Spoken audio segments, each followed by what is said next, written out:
టాలీవుడ్లో మా సినిమాలకు కేర్ ఆఫ్ అడ్రస్ అంటే వెంటనే గుర్తొచ్చే పేరు వివి వినాయక్. గాల్లో ఎగిరే జీపులు, పవర్ఫుల్ ఫైట్స్, మాస్ ఎలివేషన్స్ ఇవన్నీ ఆయన స్టైల్. ఆది, చెన్నకేశవరెడ్డి, ఠాగూర్, బన్నీ, అదుర్స్, ఖైదీ నంబర్ 150 లాంటి సినిమాలతో టాలీవుడ్ను ఓ రేంజ్కి తీసుకెళ్లారు. ఇంత పెద్ద డైరెక్టర్ ఇప్పుడు సినిమాలు ఎందుకు చేయడం లేదంటే ఆయన ఇచ్చిన సమాధానం చాలా సింపుల్. ఇప్పుడు టైం మారింది, హీరోలంతా పాన్ ఇండియా సినిమాలు చేస్తున్నారు. అలాంటి సమయంలో రొటీన్ సినిమాలు చేయడం ఎందుకు? మనం కూడా ఆ స్థాయిలో చేయగలిగితేనే సినిమా తీయాలి, లేదంటే చేయకపోవడమే మంచిది అని ఆయన సింపుల్ గా ఆన్సర్ ఇచ్చారు. ఇక జూనియర్ ఎన్టీఆర్ తో చేసిన ఆది సినిమా గురించి చెప్పిన విశేషాలు చాలా ఆసక్తికరంగా ఉన్నాయి. మొదట కథ వేరేగా ఉండేదట.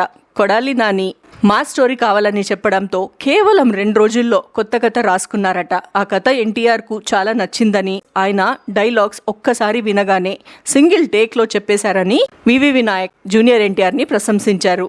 మరొక షాకింగ్ విషయం ఏమిటంటే అప్పట్లో పటాల్ రవి ఎన్టీఆర్ తో సినిమా చేయమని అడిగిన కొడాలి నాని మాత్రం ఒప్పుకోలేదట.